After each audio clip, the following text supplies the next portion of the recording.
This is the EndZone's NFL Draft, brought to you by no one, because we aren't sponsored. Let's go straight off the bat with number 1. The Bengals select Joe Burrow. I'm not even going to go over this. You already know everything about Joe Burrow probably, and that he's going to the Bengals. Number 2, the Redskins, Chase Young, because he's a plug-in and play dominant defensive end that Ron Rivera needs.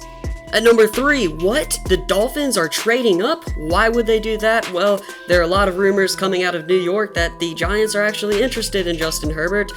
Take it or leave it. I don't care. The Dolphins are probably scared, and also, if they're at number 3, there is no possible way the Chargers could get Justin Herbert at number 3. I don't like it. I'm not really a fan of Herbert. His mechanics aren't great, but with Tua's injuries, this seems like Miami will trade up to secure the quarterback for their current situation. Number 4, the Giants play it safe with Jedrick Willis. Willis is a day 1 starter at right tackle for New York. They have some options for the O-lineman early, but I think this is a nice, safe pick. Number 5, the Lions from Miami. They will get Jeffrey Okudah. The secondary needs work now that Darius Slay is gone. Not only is he one of the best players available in the 2020 draft, but he really fits and fills a hole for Detroit. The Chargers are going to go with Tua Tagovailoa. Despite all the injury concerns, LA needs a quarterback to sit behind Tyrod Taylor. In some ways, it feels like they might not pick a quarterback here and instead go for the best player available pick, or draft a quarterback later, or even sign Cam Newton, but for now, Tua makes sense. Speaking of the Panthers, they need to fill a hole on defense, so I think they will go for Isaiah Simmons at number 7. Listen, he's probably the best all-around player in the draft, and he's a defensive coordinator's dream. He can play anywhere on the field, and if he slips to 7 because 3 teams ahead of you need a quarterback, then Carolina will pull the trigger. Number 8, the Arizona Cardinals select Derek Brown. The Cardinals' defense was bad last year, and a recipe for success in football is a good defensive line. Derek Brown from Auburn. I realize that the Cardinals are in need of an offensive tackle, but a guy this talented is too hard to pass up for a defensive line like Arizona.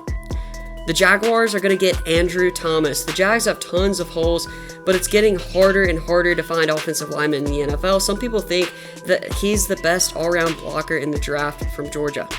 Number 10, the Browns will select Tristan Wirfs. Everyone agrees that the Browns need an O-lineman and a great pass blocker. The former Iowa Hawkeye checks both categories.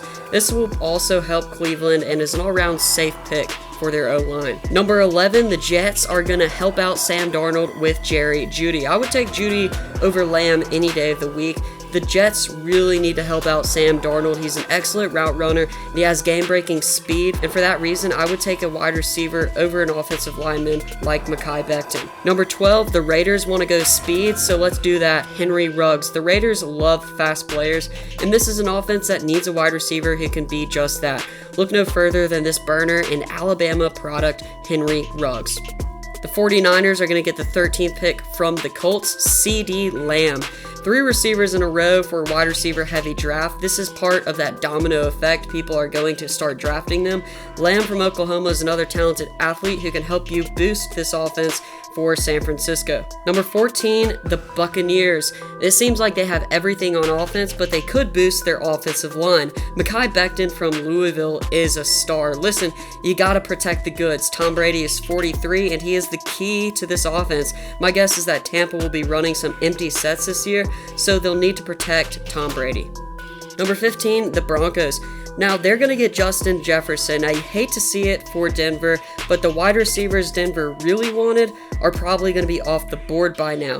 The thing is, they're going to have to settle for Justin Jefferson, and I think that's funny because settling for Justin Jefferson, a guy who had 1,500 yards and 18 touchdowns last season, that's a pretty nice settle for a wide receiver. Number 16, the Falcons are going to get Cleavon Chasen. Look, the Falcons' defense is holding this team back. To me, the quickest fix is a quality pass rusher, and LSU's Chasen delivers just that. Number 17, the Patriots are going to trade with the Cowboys. They've got a lot of draft picks, and the Patriots, the rumor is they're going for a quarterback, and a lot of people like Jordan Love. Y'all are going to hate me for this, but I've seen a couple of other mock drafters do this. People have been talking about how the Patriots like this kid. Love's ceiling is way higher than Justin Herbert, and I actually think that Jordan Love is going to be a better quarterback. If Belichick's scouts think that this kid become the next Patrick Mahomes, then why would they not trade up and pull the trigger in front of teams that could possibly get a backup quarterback? quarterback. At number 18, the Dolphins. They get this from the Steelers, Xavier McKinney. Feels like a lock right here, either this or an offensive lineman, but they really need to help that safety position and the secondary. Number 19, the Raiders get a pick from Chicago, and AJ Terrell is their guy, a solid cornerback from Clemson, who yes, did have a bad game against LSU, but this is a nice pick to help the secondary in Vegas. Gosh, it feels weird saying Vegas. Number 20, the Jags get this from the LA Rams, and they will go with Kristen Fulton. Let's help this defense out with a cornerback from the SEC. This might be a reach because most people are labeling Fulton as a second-round grade, but I would rather reach for a corner than a wide receiver in such a wide receiver stacked draft, where teams can easily strike gold in the third round of the receivers. Plus, the Jags really need to fix this secondary. Number 21, the Eagles will get Kenneth Murray. Philly fans, hear me out because I know you hate me right now. There is absolutely no reason to reach for a wide receiver in the first round when you can get a guy like Kenneth Murray at linebacker. The second and third round receivers, I'll say this again, are very talented. Murray is the whole package at linebacker, and even more because he is simply a beast. 22, the Vikings, they're getting this from the Bills. They're going to get Jalen Johnson. The Vikings lose a lot in the secondary, and this Utah product is very physical and capable, and he's going to fill in nicely for the Minnesota defense. Number 23, the Cowboys get this from the Patriots, and they're going to go Yetur Gross-Matos. Long-armed and lengthy, a D-end who makes his living in the backfield with tons of tackle for losses. At number 24, the Saints, they would really like to have Jordan Love here. Lots of Saints fans want that, but the Patriots reached for him. Patrick Queen from LSU is the next best player you can get. He would help fill out that defense that doesn't really have many holes, but the linebacker core could use a boost. Number 25, the Vikings. Now they need to replace Stephon Diggs, so we're going to go with Jalen Reagor, an explosive deep threat that has great speed. The Vikings desperately need to replace Stephon Diggs. Some people like Denzel Mims in this position, but Reagor to me is a better deep threat. 26, the Dolphins. They get this from Houston, Josh Jones. The Dolphins need to protect their new quarterback, and Houston's Josh Jones will help the push up front. Number 27, the Seahawks. They are going to go with Zach Bond. This is a Wisconsin linebacker that can also cover the edge. He's typically going to fit a 3-4 defense as an outside linebacker, but he's also an expert at getting to the quarterback.